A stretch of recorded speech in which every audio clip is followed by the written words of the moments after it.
Hello there.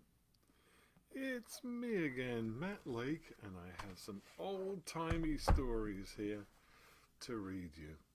And I'm looking forward to it. I have some very old ones to tell you tonight. And uh, some of them are stories that started out not even being written down. In the high and far off times, a long, long time ago, um, there was this thing before most people could read, where they would make up stories and then pass them along just by telling them to each other. They're called folk stories, and a lot of these were for grown-ups, but a lot of them were also for children. And many of them tell tales of how to live right and how to be careful. And many of the stories that they told to children were designed and made so that children wouldn't get into trouble. So they would tell stories that were a bit scary, warning people, warning children not to go into the woods because in the woods there were like wild animals that could kill them. So they would always make the woods seem like a scary place, so the child wouldn't go in there and get lost and get hurt. So a lot of these stories that I'm going to be telling you tonight, some of them are old, some of them are newer, revolve around this idea that there can be some scary things out there. One of the reasons that these stories lasted so long is that it turns out that as long as people are basically safe, they kind of like to feel a little bit scared every so often. And one of the stories that I'm going to tell you tonight is about that. But before we get into the ones that are a little bit scary, um, I'd like to read a story that was. It's a story with a happy ending, but it's a story that's about. It's from Germany, and it's in a collection that is very, very famous, Grimm's Fairy Tales. Jacob and Wilhelm Grimm were two brothers who went around and collected all these stories from people that people would tell to each other. And many of these stories have become ones that we love today. Cinderella is one of the stories that they collected that people were told for years and years and years before they ever wrote it down. Snow White and the Seven Dwarfs. All of these are stories that were kicking about and collected by the Grimm brothers, or the Brothers Grimm, they call them, because that sounds a lot more fun. So I'm going to start out with one of the stories from the collection that the Brothers Grimm put together. And it was originally just called The Elves, but in many of the retellings, it's called The Shoemaker and the Elves. And it goes a little bit like this. There was once a shoemaker who, from no fault of his own, became so poor that at last he had nothing left but just enough leather to make one pair of shoes. He cut out the shoes at night so that he could set to work upon them the next day. And as he had a good conscience, he lay himself quietly down to bed, committed himself to heaven, and fell asleep. In the morning, after he'd said his prayers, he was going to get to work, but he found the shoes made and finished and standing on the table. He was very much astonished. That means that he was very surprised, very much astonished. And he could not tell what to think. He took the shoes in his hands to look at them more closely, and they were so well made that every stitch was in its right place, just as if they had come from the hand of a master workman. Soon after, a customer entered, and the shoes fitted him very well, and so he gave more than the usual price for them, so that the shoemaker had enough money to buy leather for 2 more pairs of shoes. He cut them out that night and intended to set to work with them next morning with a fresh spirit after a good rest. But that was not to be, for when he got up, they were already finished. And even a customer wasn't lacking. They gave him so much money he was able to buy enough leather for four new pairs of shoes. Early next morning he found that 4 pairs were also finished, and so it always happened. Whatever he cut out in the evening was worked up by the morning, so that he was soon very well off indeed. And in the end, he became quite rich.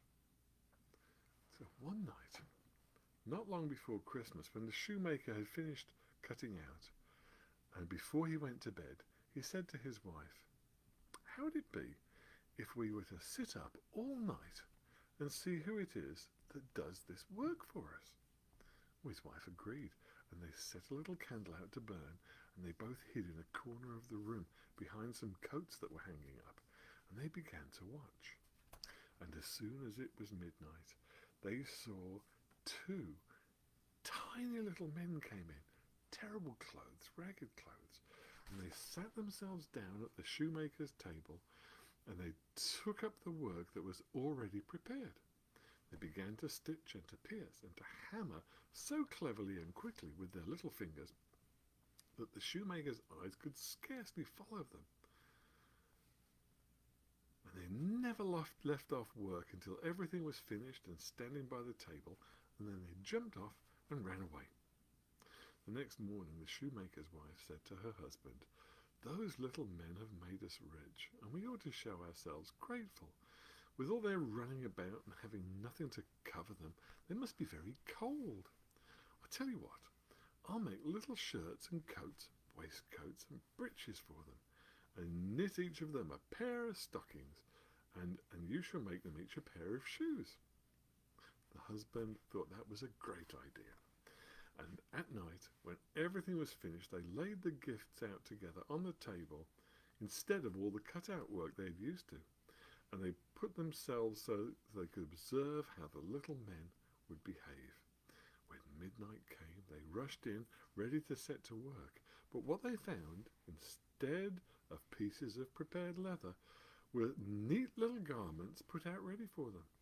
They stood for a moment in surprise, and then they showed the greatest delight, and with very great swiftness they took up all the pretty garments and slipped them on, singing, "What spruce and dandy boys we are, no longer cobblers we shall be."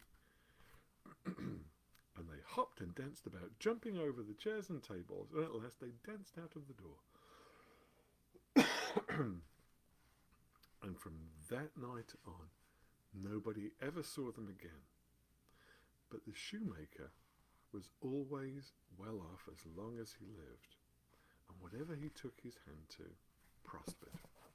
So, that's a cute little story about mystical creatures called elves who came and helped.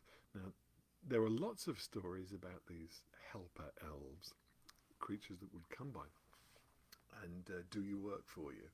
And one of them, I found this book in a library. This is in German, so I'm not going to read this to you tonight. But I found it, and this book is 100 years old. And I found it. It was printed in Berlin. And when I read it, it has these lovely, cute little pictures in it. And it's a German poem. And when I read the poem, it sounded like Dr. Seuss to me. It was all, sort of, all the words sounded absolutely fantastic. I don't know if any of you speak German. I know that most of you won't, so I'm just going to give you an idea of the music of the words in German. Wie wahr zu Köln es doch vor dem mit Heinzelmännchen so bequem, dann war man faul, man legte sich hin auf die Bank und pflegte sich. So it's all kind of do. And I thought this was a great thing, but it was in German, and that was a little tricky. So I set about getting a translation for it. So A Little Help from the Imps is a translation of this, and we've just heard about these helper elves who help the shoemaker.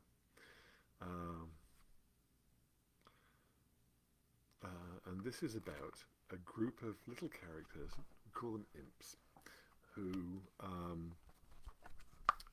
in Cologne, which is a city in Germany, It's not just a nice smelling thing that people put on. It's a town in Germany. So Cologne, these helper imps lived there, and they helped absolutely everybody in Germany. And this is the story called A Little Help from the Imps that talks about this particular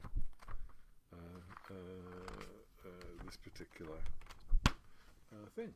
So here we go. Back in the day in Cologne, life was easy. All the work was done free by the imps. People left work, ate their food extra cheesy, lay down and grew fatter than blimps. Then out came the moon, and into the room snuck imps and impettes in their dozens. They slipped and they tripped, clicked their heels and dipped, scrubbed and cleaned, then snuck out with their cousins. And Cologne's lazy slackers next day had nothing to do except play. The builders spread straw on the floor, lay down and then started to snore. Then the imps crept in close to the ground and started to work without making a sound. They grabbed a saw and axe, a chisel, nails and tacks. They sawed, they drilled, snapped planks and swilled, measured twice, cut once, made things nice, performed stunts, and before they saw the morning sun, bingo, that whole shed was done. And there's a shed that's done. The next is about the baker. The baker and his baker's mates snored on chairs and tables, while imps made cakes on plates, parading with their ladles. Lugged bags of flour for many an hour, made the batter, weighed the platter, rolled the pie crust, said, now I must take the cake, bring the bread, brush the dust, that's what they said. They sniffed the pudding, beat the dough, sliced the tart, then what do you know? The baker boys continued to snore as imps delivered to the door. The butchers. Oh, so quietly, imps then crept, while the butchers slumped and slept. They slipped into the butcher shops and sliced up bacon and pork chops. The chopper whizzed like a windmill blade, and that's how sirloin steaks are made. They sliced up spare rib, skewered ham, ground up scraps for cans of spam. They mashed up meat with spice and stuff and packed it into skins so tough. Then whoosh, they beat a swift retreat and left hot dogs and sausages ready to eat. And this is what about the winemakers. Down in the vineyard, the winemakers drank, and to the floor they slowly sank. And as they dozed, imps came along, carrying bottles and singing a song. They smoked out the kegs, they cleaned out the dregs, then rolled them and hauled them, with winches installed them. They poured, then they schlepped, while the winemaker slept. He wouldn't wake up if you poked him with forks. So the imps filled the bottles with freshly made hooch and left once they popped in the cork. The tailor was worried. The tailor was late. The mayor had ordered a red robe of state, but the tailor had not even cut up the cloth. No, he lay down and slept like a big three-toed sloth. Then in they all slipped, stretched and measured and snipped. They pleated and clipped, trimmed, repeated and flipped, embroidered the garment with golden brocade, and then, Bob's your uncle, the mayor's robe was made. Now, isn't this a fun place to be in Cologne, where everyone does all the work? But it's not like that now, and the last chapter tells you why. But the fun was to come to an unhappy end. and the person to blame was the tailor's girlfriend. She wanted to see the imps for herself, so she scattered some marbles she'd found on the shelf. When the imps kicked the marbles all over the ground, she'd know they were there from the clattering sound. But the imps slipped and tripped and stumbled and tumbled. They hurt their behinds and got angry and grumbled. So when she arrived with the light to see imps, they'd left town forever. She did not get a glimpse. So, this is what Cologne was like right afterwards. Oh, Whaley, they wailed in the town of Cologne. They work so hard now, they just grumble and groan. They can't lie around, they're all in a rush. They have to chop and scrub and brush and hoist and haul and shake. They sew and slice and bake. They say curiosity killed the cat, but as this tale has shown, it also drove the helpful imps away from old Cologne. So there we go. The help. It's not as happy an ending as the ending for the shoemaker, who had the elves do all that work for him, and he was rewarded with a lifetime of being well off and happy and prosperous. But in old Cologne, where the imps did everything, instead of being nice to the imps, they were just curious, and they tripped up. She tripped up the imps. This one person who was curious tripped up the imps, and then it was all over. That's terribly sad. Now, I have some more stories coming up, and some of these are going to get a bit not scary exactly, but they're about, some things are going to happen, as they do often in these stories, that seem a little bit like things are not going to go well for the children involved. And so, first of all, I wanted to warn you, if children in danger is something that you don't want to, if you're here with your small children and children in danger is not something you want them to hear, I'm going to read a Frog and Toad story about scary stories, and then I'm going to read a couple of scary stories. So that's your warning. Okay, Days with Frog and Toad, which is a lovely book series. I always come back to these. I've read so many Frog and Toad stories over the course of the time, and I know that the library carries Frog and Toad by Arnold Lobel because it's wonderful stuff. So I'm going to tell a Frog and Toad story called Shivers that is about telling scary stories to each other. And Frog and Toad are two friends, and one of them is a frog and the other one is a toad, and they're both a bit goofy, maybe a bit silly, but they really like each other. They're great friends. So here we go. The night was cold and dark. "Listen to the wind howling in the trees," said Frog. "What a fine time for a ghost story." Toad moved deeper into his chair. "Toad," said Frog, "don't you like to be scared? Don't you like to feel the shivers?" "I'm not too sure," said Toad. Frog made a fresh pot of tea. He sat down and began a story. "When I was small," said Frog, "my mother and father and I went out for a picnic. On the way home we lost our way. My mother was worried. 'We must get home,' she said. 'We do not want to meet the old dark frog.' 'Who is that?' I asked. 'A terrible ghost,' said my father. 'He comes out at night and eats little frog children for supper.'" Toad sipped his tea. "Frog," he asked, "are you making this up?"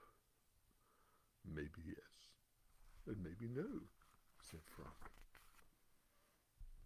My mother and father went to search for a path, said Frog. They told me to wait until they came back. I sat under a tree and waited. The woods became dark. I was afraid. Then I saw two huge eyes.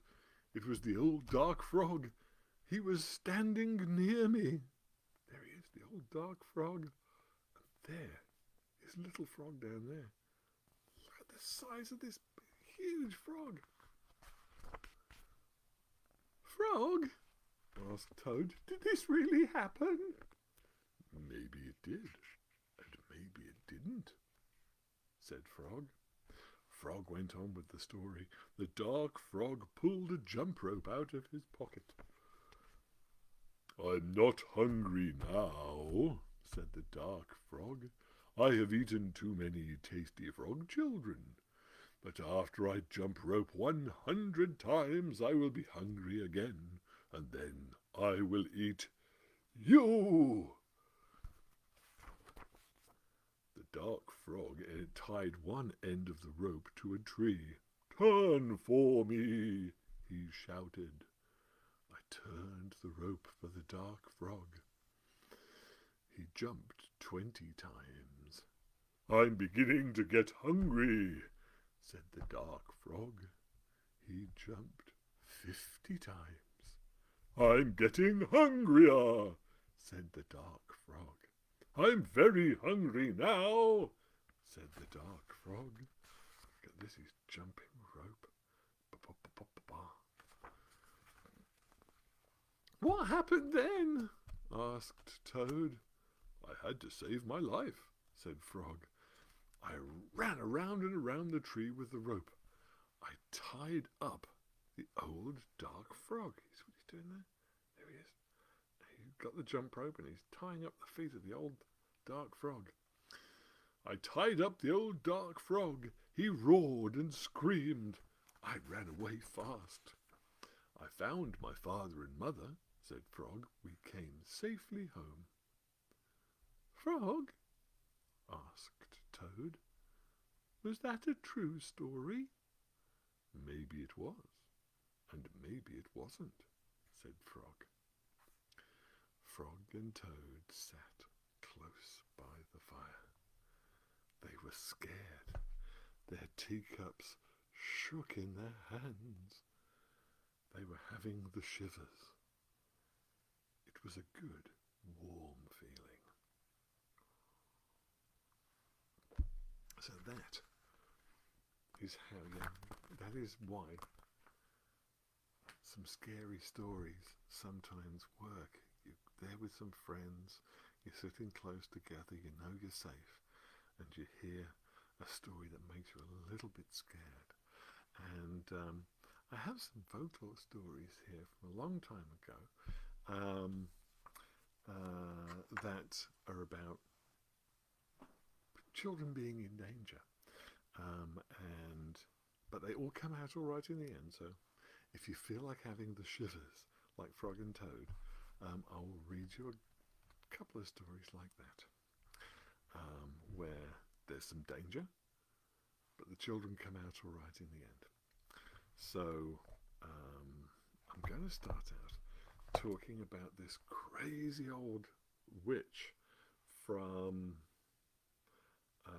Russia, and her name is Baba Yaga, and that means Baba means grandmother Yaga. So she's an old woman who lives in the woods, and she has a crazy house, and she gets around in this crazy way. She lives in a hut, but the hut moves around because it has legs. And they're not just any legs. The hut has chicken's legs. So you imagine a hut. It's a bit like maybe a little bit like the shed at the bottom of your garden, and it's got chicken legs and it walks around. So that is Baba Yaga's hut, and she's a crazy old lady who lives in the woods, and she gets around by sitting in a mortar. Well, she has a mortar and pestle, but they're huge. Mortar and pestle It's a little dish and then a little stick that you use, and it's for grinding up spices and things. So a mortar and pestle. So she sits in this like big, well, it's a giant pestle, you know.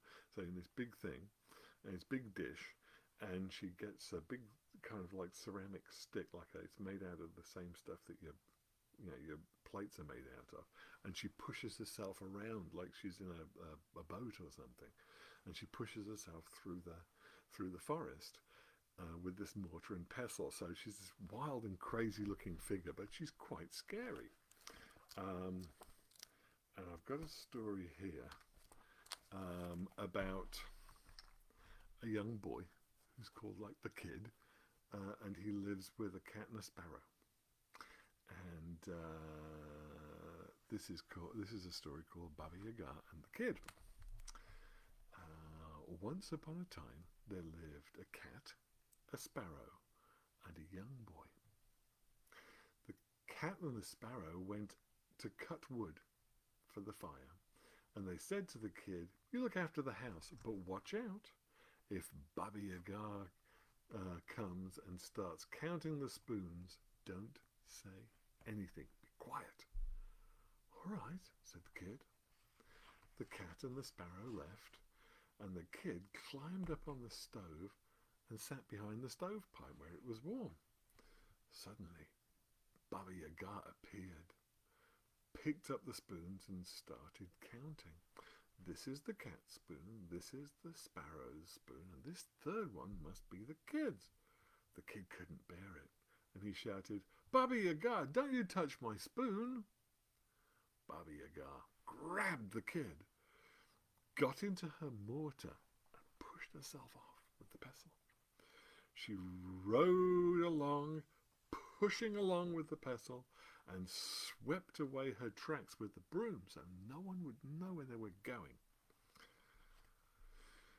The Kid started to yell, "Run, cat! Fly, sparrow!" They heard him, and they came running. The cat scratched Baba Yaga, while the sparrow pecked at her, and they took the Kid away from her. The next day, they were getting ready to go into the forest again to cut wood, and they told the Kid, "Watch out. If Baba Yaga comes, don't say anything. This time we're going quite far away." Well, the Kid's a bit slow, so no sooner had the Kid settled behind the stovepipe than Baba Yaga appeared again and started counting the spoons. "This is the cat's spoon, and this is the sparrow's spoon, and this one must be the Kid's." The Kid couldn't bear it, and he shouted, "Don't you touch my spoon, Baba Yaga!" And Baba Yaga grabbed the Kid and dragged him outside, but the Kid shouted, "Cat! Sparrow! Help!" Well, they heard him, and they came running, and the cat scratched, and the sparrow pecked at Baba Yaga. They got the Kid away from her and went back home. On the third day, they got ready to go out into the forest to cut wood, and they said to the Kid, "Watch out. If Baba Yaga comes back, keep quiet. We're going very far away now." So the cat and the sparrow left, and the third one, the Kid, took a seat behind the stovepipe. And suddenly, Baba Yaga appeared and started counting the spoons again. "This is the cat's spoon, this is the sparrow's spoon, and this third one must be the Kid's." This time, the Kid kept quiet. Baba Yaga started to count a second time. "This is the cat's spoon, this is the sparrow's spoon, this third one must be the Kid's." The Kid kept quiet. So Baba Yaga counted a third time. "This is the cat's spoon, this is the sparrow's spoon, so this third one must be the Kid's." The Kid couldn't bear it, and he started to bellow, "Don't you touch my spoon!" Baba Yaga grabbed the Kid and dragged him away. The Kid shouted, "Run, cat! Fly, sparrow!" But they didn't hear him. Baba Yaga dragged the kid home and put him in a box. And she stoked the stove and got it hot. And she said to her eldest daughter, "Listen, I'm just popping out for a minute. Can you roast up this kid for my lunch?" "All right," her daughter answered. The stove got very hot. And the girl opened the box and ordered the kid to get out. And she said, "Lie down in that frying pan."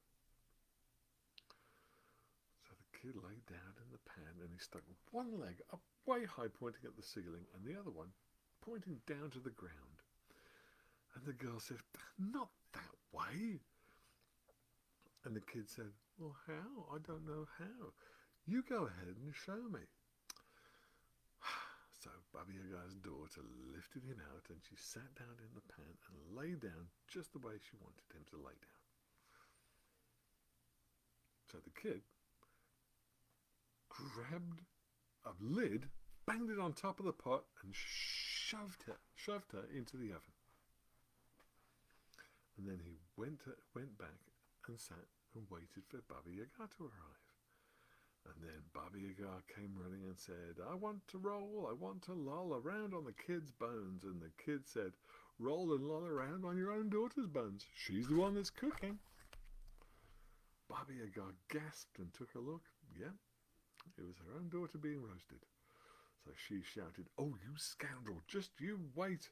You won't get out of this one." And she ordered her another daughter to roast the kid, and then she went away again, and the middle daughter stoked the stove and told the kid to come out and lie down in that pan. And he lay down in that pan and he stuck 1 foot up to the ceiling and 1 foot down to the ground. And the girl said, "Not like that." "Show me how," said the kid. So the girl lay down in the roasting pan, and the kid got up, put the lid on and shoved her into the oven. And so Baba Yaga ran back in again and said, "I want to roll, I want to loll around on the kid's bones." And the kid answered, "Roll and loll on your own daughter's bones." Oh, Baba Yaga was furious. "Just you wait, you won't get away from me." And she ordered her eldest daughter to roast him. You know what happened next, don't you? Exactly the same thing. So when Baba Yaga got back, she was furious to find the kid was still alive. "Just you wait," she said, "you won't get away from me." So she stoked the stove and said, "Come out, kid, and lie down in this roasting pan." So the kid lay down and he stuck one leg up towards the ceiling and one leg down towards the ground. "Not like that," said Baba Yaga. But the kid acted like he didn't know. He said, "I don't know how to do it," he said. "You must show me." So Baba Yaga lay down and curled up in the pan. "Like this," she said. And the kid didn't hesitate. He slammed the lid on and pushed her into the oven. And then he went home and told his brothers, "Let me tell you what I did to Baba Yaga." And that's the end of that story. Like I said, there's some creepy things go on in some of these stories, but the kid always comes out all right in the end. A little change of pace now, I think. I have an old story that I really like about. It's about another young'un, but it's about a young elephant. And some bad things happen to this elephant in the beginning too. But trust me, everything comes out all right in the end. It's one of the Just So stories by Rudyard Kipling, who's a wonderful old story writer. And this is a story called The Elephant's Child. And it's one of my favourite stories, even though it's a little strange in places. There are a lot of words in here that you probably won't know. There's a lot of words in there that I don't know. because some of them aren't even real words. They're just kind of funny words that the writer made up. But they all sound fun, so that's the whole point. I'm just going to take a quick drink of my tea. And then we're going to start in on the Elephant's Child. And this is a very sing-songy type of a story. So here we go. In the high and far-off times, the elephant, oh best beloved, had no trunk. He had only a blackish, bulgy nose as big as a boot that he could wriggle about from side to side, but he couldn't pick things up with it. But there was one elephant, a new elephant, an elephant's child, who was full of satiable curiosity, and that means he asked ever so many questions. And he lived in Africa, and he filled all Africa with his satiable curiosities. He asked his tall aunt, the ostrich, why her tail feathers grew just so, and his tall aunt, the ostrich, spanked him with her hard claw. He asked his tall uncle, the giraffe, why his skin was spotty, and his tall uncle, the giraffe, spanked him with his hard hoof. And still he was full of satiable curiosity. He asked his broad aunt, the hippopotamus, why her eyes were red, and his broad aunt, the hippopotamus, spanked him with her broad hoof. And he asked his hairy uncle, the baboon, why melons tasted just so, and his hairy uncle, the baboon, spanked him with his hairy paw. And still he was full of satiable curiosity. He asked questions about everything he saw or heard or felt or smelt or touched, and all his uncles and aunts spanked him, and still he was full of satiable curiosity. Well, one fine morning, in the middle of the procession of the equinoxes, this satiable elephant's child asked a new, fine question that he had never asked before. He asked, what does the crocodile have for dinner? And then everyone said, hush, in a loud and dreadful tone. By and by, when all that was finished, he came upon the Cola bird sitting in the middle of a wait-a-bit thorn bush, and he said, oh, my father has spanked me, and my mother has spanked me, and all my aunts and uncles have spanked me for my satiable curiosity, but I still want to know what the crocodile has for dinner. Then Cola bird said with a mournful cry, go to the banks of the great grey-green greasy Limpopo River, all set about with fever trees, and find out. Why, that very next morning, when there was nothing left of the equinoxes because the procession had proceeded according to precedent, this satiable elephant's child took 100 pounds of bananas, the little short red kind, and 100 pounds of sugar cane, the long purple kind, and 17 melons, the green crackly kind, and he said to all his dear families, goodbye. I'm going to the great grey-green greasy Limpopo River, all set about with fever trees, to find out what the crocodile has for dinner. And they all spanked him once more for luck, although he asked them most politely to stop. But then he went away a little warm, but not at all astonished, eating melons and throwing the rind about because he couldn't pick it up. He went from Grahamstown to Kimberley, and from Kimberley to Camas country, and then from Camas country he went east by north, eating melons all the time, till at last he came to the banks of the great grey-green greasy Limpopo River, all set about with fever trees, precisely as Cola bird had said. Now you must understand and know, best beloved, that until this very week and day and hour and minute, this satiable elephant's child had never seen a crocodile and didn't know what one was like. It was all his satiable curiosity. Well, the first thing he found was a bicoloured python rock snake curled around a rock. "Excuse me," said the elephant's child most politely, "have you seen such a thing as a crocodile in these promiscuous parts?" Have I seen a crocodile? Said the bi-coloured python rock snake in a voice of dreadful scorn. What will you ask me next? Excuse me, said the elephant's child, but could you kindly tell me what he has for dinner? Then the bi-coloured python rock snake uncoiled himself very quickly from the rock and spanked the elephant's child with his scalesome, flailsome tail.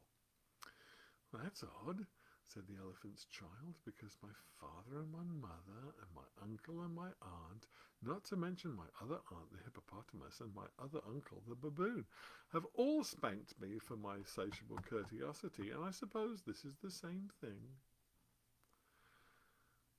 So he said goodbye very politely to the bi-coloured python rock snake and helped to coil him on the rock again and went on, a little warm but not at all astonished, eating melons and throwing the rind about because he could not pick it up, till he trod on what he thought was a log of wood at the very edge of the great grey-green greasy Limpopo River, all set about with fever trees. But it was really the crocodile, O best beloved, and the crocodile winked one eye, like this. Excuse me, said the elephant's child most politely, but do you happen to have seen a crocodile in these promiscuous parts? Then the crocodile winked the other eye and lifted his tail out of the mud, and the elephant's child stepped back most politely because he did not want to be spanked again. Come hither, little one, said the crocodile. Why do you ask such things? Excuse me, said the elephant's child most politely, but my father has spanked me and my mother has spanked me, not to mention my tall aunt the ostrich and my tall uncle the giraffe, who can kick ever so hard, as well as my broad aunt the hippopotamus and my hairy uncle the baboon, and including the bi-coloured python rock snake with the scales and flails and tail just up the bank, who spanks harder than any of them, and so if it's quite the same to you, I don't want to be spanked any more. Come hither, little one, said the crocodile, for I am the crocodile, and he wept crocodile tears to show that it was quite true.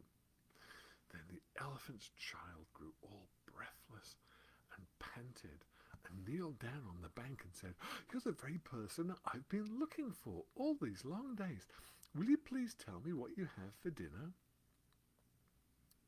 Come hither, little one, said the crocodile, and I'll whisper.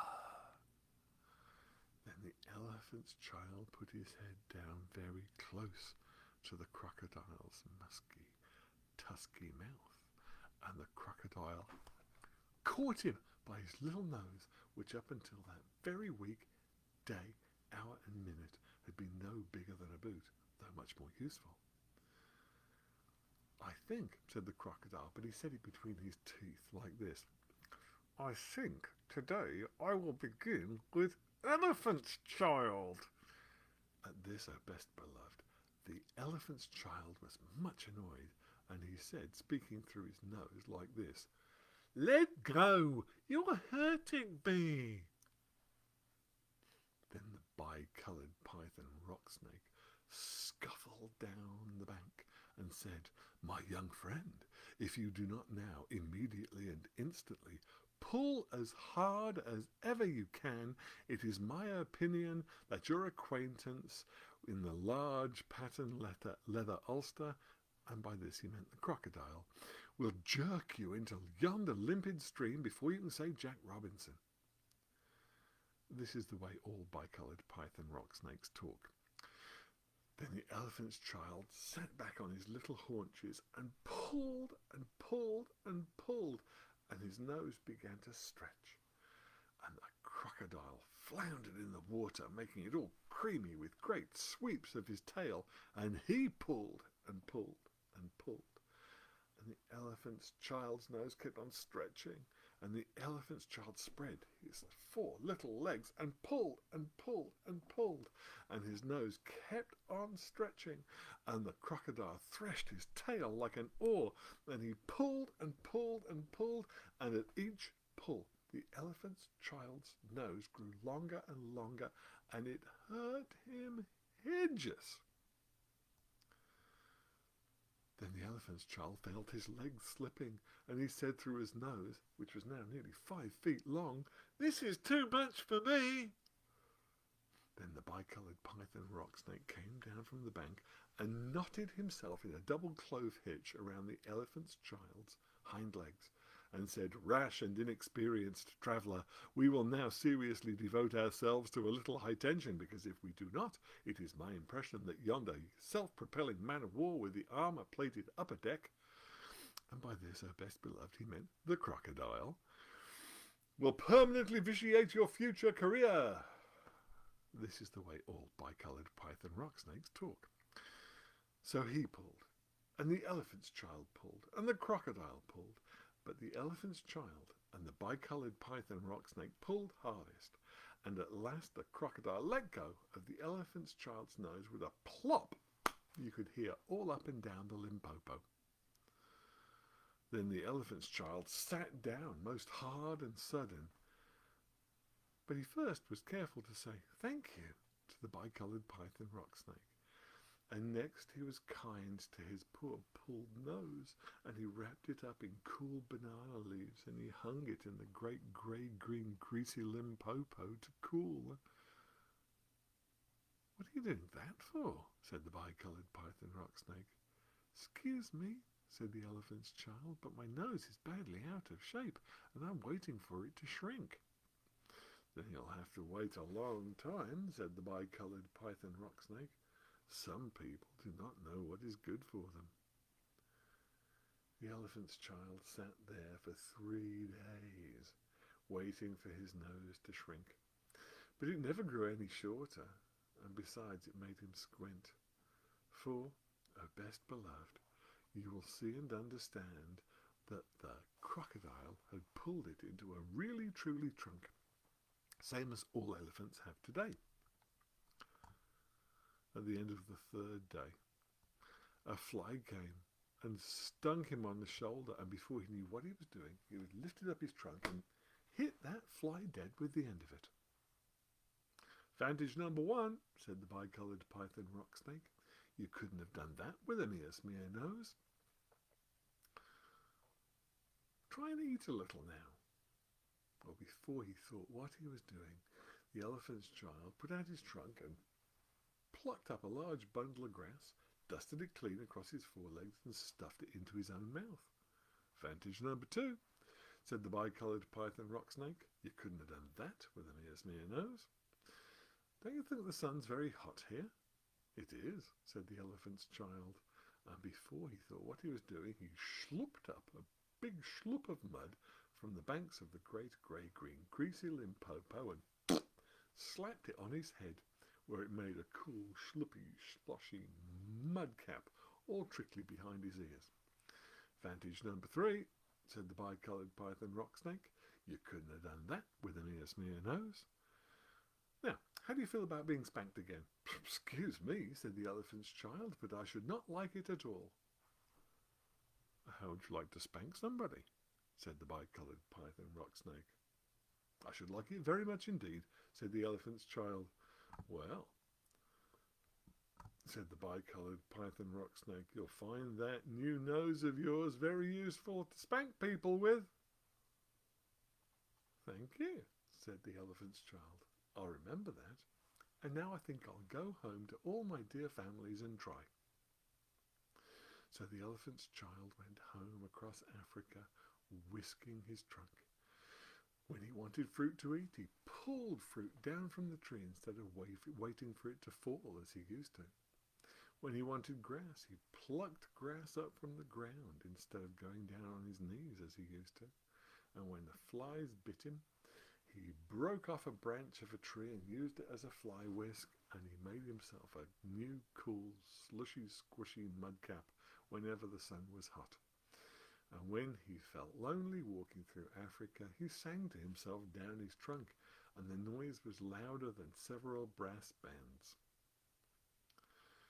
And the rest of the time he picked up the melon rinds that he'd dropped on his way to the Limpopo, for he was a tidy pachyderm. One dark evening he came back to all his dear families, and he coiled up his trunks and said, "How do you do?" And they were very glad to see him, and immediately said, "Come here and be spanked for your satiable courteosity." "Pooh," said the elephant's child, "I don't think you peoples know anything about spanking, but I do, and I'll show you."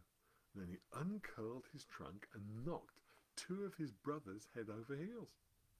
"Oh, bananas," they said. "Where did you learn that trick? And what have you done to your nose?"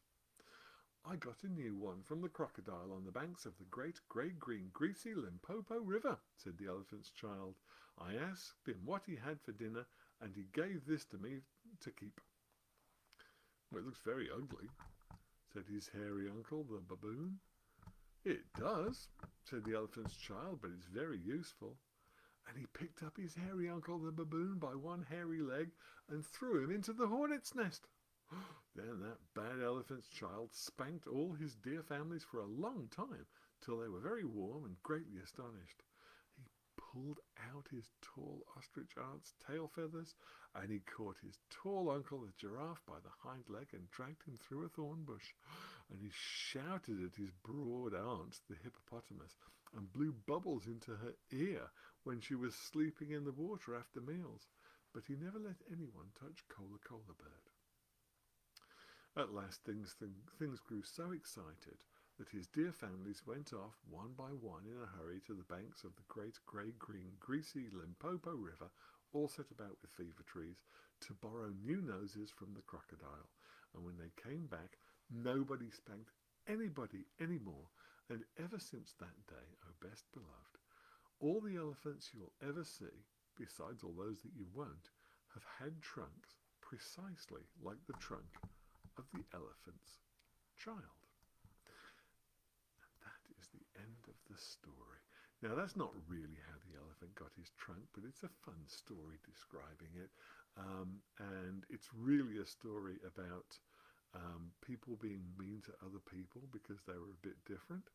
And when everyone gets mean with each other, everyone wound up fighting, and it was awful. And then they decided that they weren't going to do it anymore. So everyone got a really truly trunk, and they decided not to spank each other anymore. And I think that's a pretty good idea. So I have read you lots of stories tonight. The Elephant's Child by Rudyard Kipling, and that is from the Just So stories. I read you the story of Baba Yaga and the Kid. This is a grown-ups book about Baba Yaga, actually, the wild witch of the East in Russian fairy tales. But Baba Yaga is a great set of stories there. I also read you something from the delightful Frog and Toad stories. Frog and Toad, Days with Frog and Toad. The story that I read was called Shivers, and that was about telling scary stories to each other and having fun with it. I read you A Little Help from the Imps, about the helper imps in Old Cologne. And that was a very old book, 100 years old, this book, and that's where the story came from. And I read you at the beginning of the almost hour that we've been together, one of Grimm's fairy tales about the shoemaker and the elves that helped him.